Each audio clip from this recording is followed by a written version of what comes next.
Look, I'm going to get right to the point. Loose ball joints, bad spindle, or knuckle, whatever you want to call it.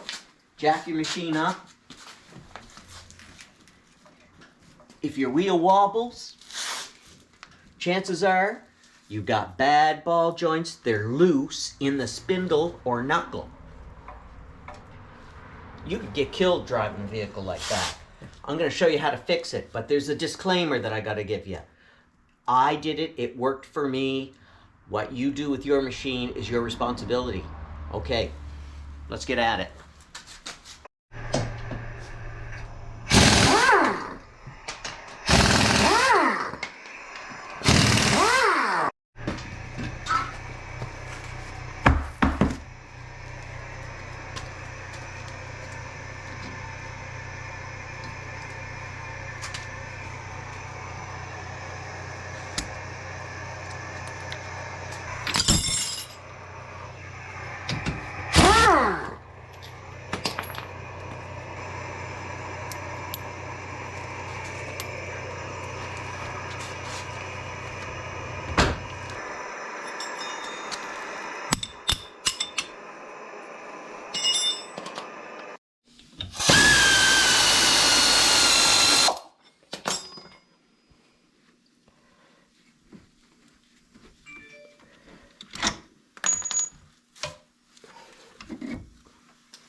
Okay, what happens is these nuts and bolts are too small to put the right torque or the right crimping power on the ball joint, and the ball joint wobbles its whole life.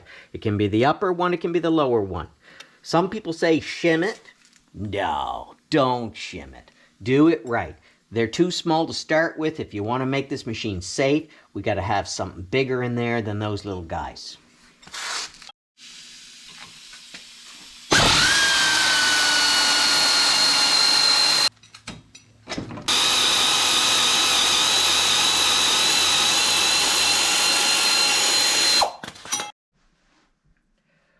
Okay, if you don't want to remove the bearing, fill the thing up with some high temperature grease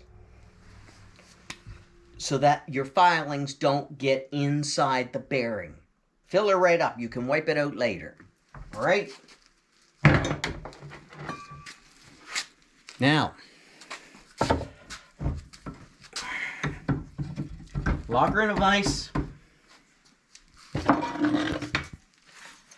Take your hacksaw and cut out this area. Now, I've already cut this out just a few minutes ago. Here's what it should look like. Give it some depth, just a little bit more depth. Next, I want you to grab a file. Not a baby file like this. That's for chainsaws and toys. I want you to grab a man file, right?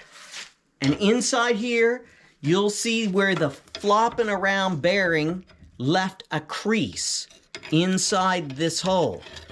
You can't have that. So carefully cut out the line that it left. Otherwise, when we're done our job, we'll never be able to get a new ball joint in the hole.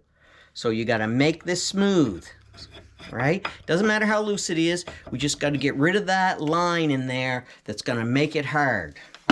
All right. So I have filed these both out. I've cut it with a hacksaw. It's time to shrink this thing. All right.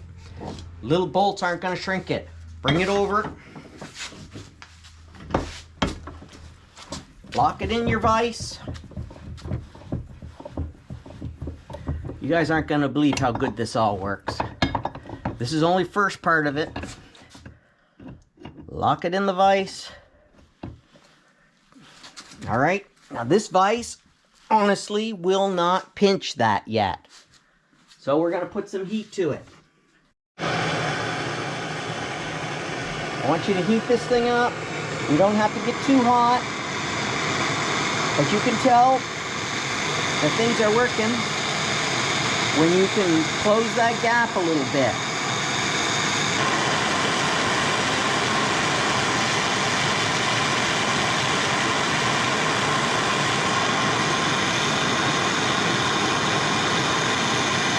I'm really hoping I can get most of my bend out of this area right here. That would give me a nice full round circle. And I don't see my grease burning up yet, because it was high temperature grease. It's not even dripping out of there yet. All right, let's see if we can squeeze up. Let's see if we can squeeze that vise a little more. Oh yeah, there we go. Now give it a little shock. You wouldn't think that would matter, but it matters.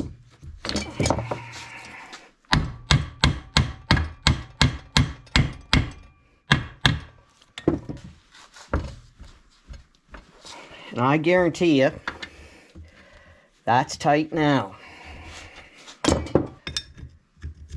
Okay, here's where we have the grease in there. See all those filings? That's going to protect my bearing in there.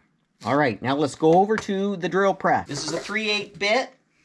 All right, we're going to go with some bigger bolts. Those little tiny bolts, they're just not going to do it for us.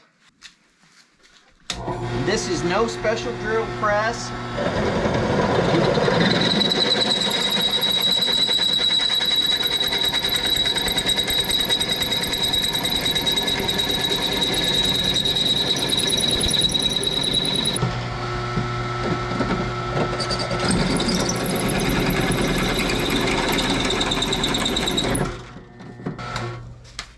All right, time to do the other side. Same way. Lock it in the vise.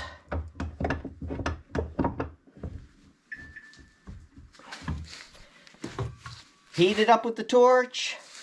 Crimp it together. Whack it with the hammer once in a while. Check it with your ball joint. See, this one's loose too. We're gonna fix that.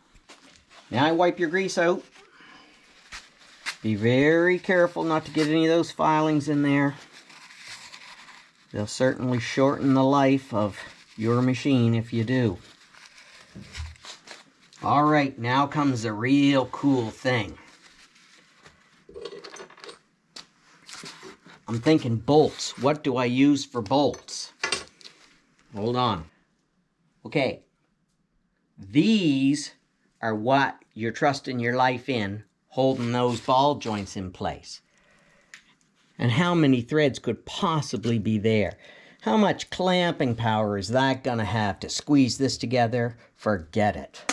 So I'm thinking bolts. What should I use for bolts? I could use bolts like exhaust manifold bolts. I want something really hard. Hear that sound? What's the hardest nut and bolt combo that you can think of? It's a rod bolt. We're gonna use a rod bolt out of a small block Chevrolet. Let's go take one out and try it. Just hammer them out. And you got yourself the perfect nut and bolt for the job. It's even got fine thread. And we all know that fine thread is gonna have way more clamping power. All right?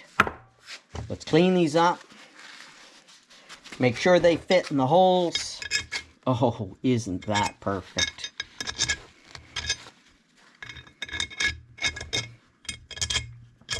And they're even going to lock themselves in there. You can still get them out with a pin punch if you ever need to change the ball joints. It's no problem at all. Let's go to work and put this baby back in. Okay, here we go. It's time to reassemble it. Put that back on.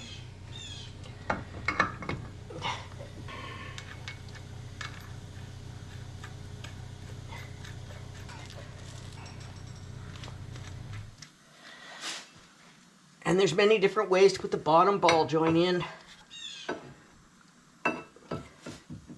Look at that. It had shims on it.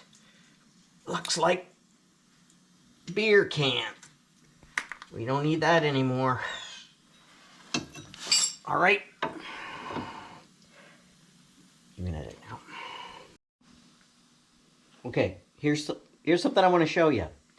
When you're trying to get these bolts in, you might have to adjust the ball joint a little bit with the file, right? Just to take the edge off, because they're going to fit tight in that 3/8 hole. I like to put the round side on the outside of this so it has more clamping force, right? And you might have to adjust the ball joint groove a little bit so you don't damage the threads when you're tapping it through. You should be able to tap it through lightly until it gets to the chamfer on here, right? So now we've got our 2 rod bolts going through and our nuts on the back side.